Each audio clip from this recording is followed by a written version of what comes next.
화제를 모은 이슈를 살펴보는 위클리픽 시간입니다. 오늘은 박종훈 기자님이 준비하셨죠? 네, 먼저 제가 준비한 키워드부터 확인하시죠. 네. 오늘의 키워드는 키워드 바로 치마 표절입니다. 이 표절하면요, 다른 사람의 아이디어나 아니면 독창적인 작품 이런 걸 베끼는 걸 표절이라고 하잖아요. 그렇죠. 근데 프랑스의 한 명품 브랜드에서 신상 치마를 내놨는데 이게 난데없이 갑자기 표절 논란에 휩싸인 겁니다. 자, 어떻게 된 일인지 영상부터 보시죠.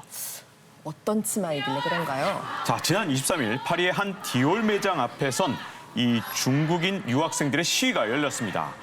중국 전통문화 표절에 항의하기 위해서인데요.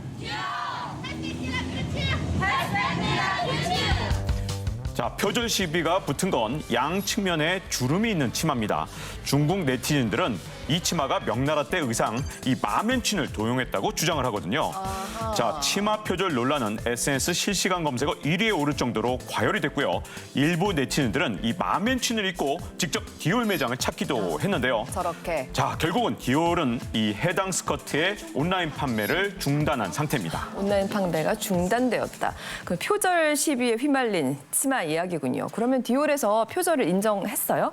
아직 여기에 대해서 공식 답변은 내놓고 있지 않은데요. 근데 이 해당 제품에 대해서 온라인 판매는 중단을 했고요. 네. 오프라인으로는 아직 팔고 있다고 합니다. 아하. 이 항의를 하는 중국인들의 얘기를 들어보면 이 상품 설명에 디올이 자신의 오리지널 디자인이다 이렇게 얘기를 했는데 이게 문화적 약탈이라는 거죠. 자, 그래서 이 중국의 전통 의복을 참고해서 만들었다는 것을 빨리 인정해라 이렇게 요구를 하고 있습니다. 그렇군요.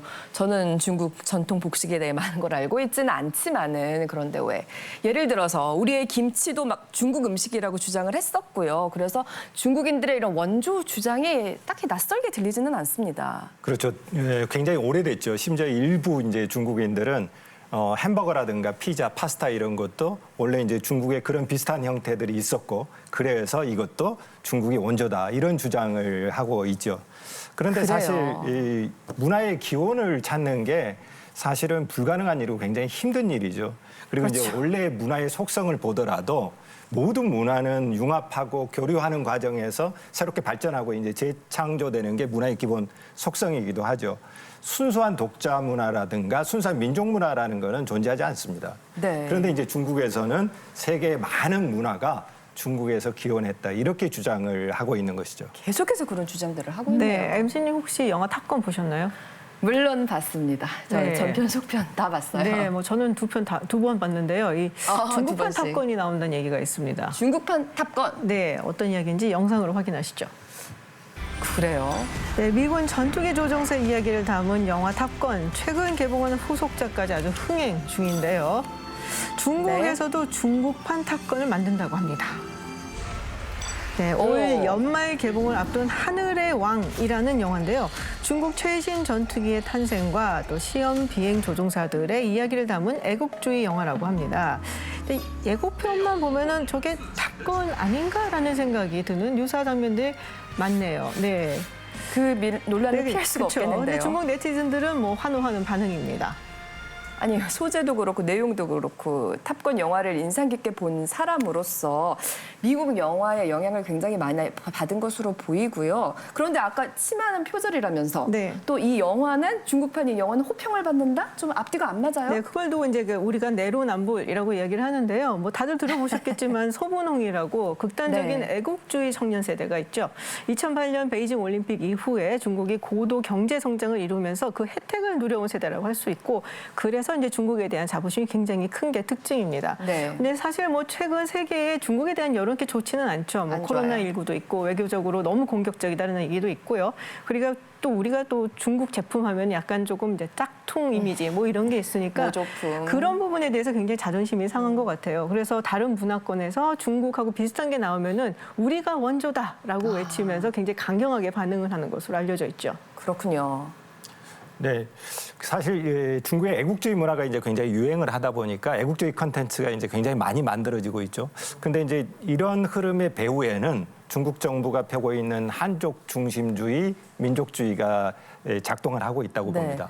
한족 중심 민족주의는 뭐예요? 중국은 원래 이제 다민족 국가에서 55개 소수민족이 있지 않습니까? 그런데 이제 최근에 주목할 만한 정책 변화가 있었습니다.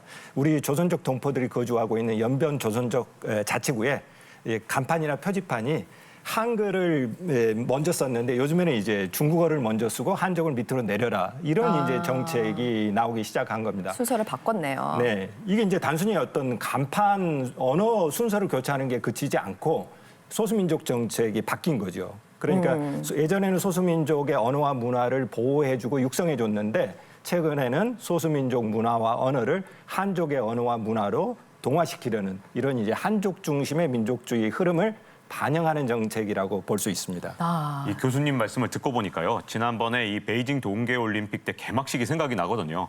그때 이 중국의 이 소수민족을 대표하는 사람들이 이 전통 복장과 중국 국기를 들고 나왔는데 그때 한복까지 등장을 해서 엄청나게 맞습니다. 논란이 됐었잖아요. 그랬죠. 그래서 제가 직접 이 중국을 대표하는 이 검색 사이트 바로 바이두에서 검색을 해보니까 네네. 그때 이 조선족 복식이라는 제목이 뜨면서 한복이 당나라 시기 복식의 여러 특징을 계승하고 있다 이런 내용이 나오더라고요. 한복은 우리 옷이거든요. 네, 그러니까요. 이대로 가다가는 정말 중국 만물 기원설이라는 말이 더 이상 우스갯소리가 아닌 그런 상황이 될 것 같습니다. 저는 좀 우려가 되기도 합니다. 그런데 지금 이런 분위기 속에서 돌아오는 8월 24일이 한중 수교 30주년이더라고요. 네, 그렇습니다. 올해가 이제 한중 수교 30주년을 맞는 해인데 지금 한중 관계에 여러 가지 난제가 많지만 가장 중요한 큰 어려운 문제 중에 하나가 한국과 중국 두 나라 국민 사이에 마음의 거리가 멀어지고 있는 겁니다. 맞습니다. 그리고 이 원인 중에 하나는 문화 갈등이죠. 그렇죠. 그래서 한중 두 나라 사이에서 문화가 갈등을 유발하는 어떤 매개가 되기보다 수단이 되기보다도 한중 두 나라 사람들, 국민들 사이의 마음을 가깝게 하고 정서를 연결시키는 연결고리가 되었으면 하는 바람입니다. 네, 알겠습니다. 이렇게 해서 위클리픽 살펴봤고요.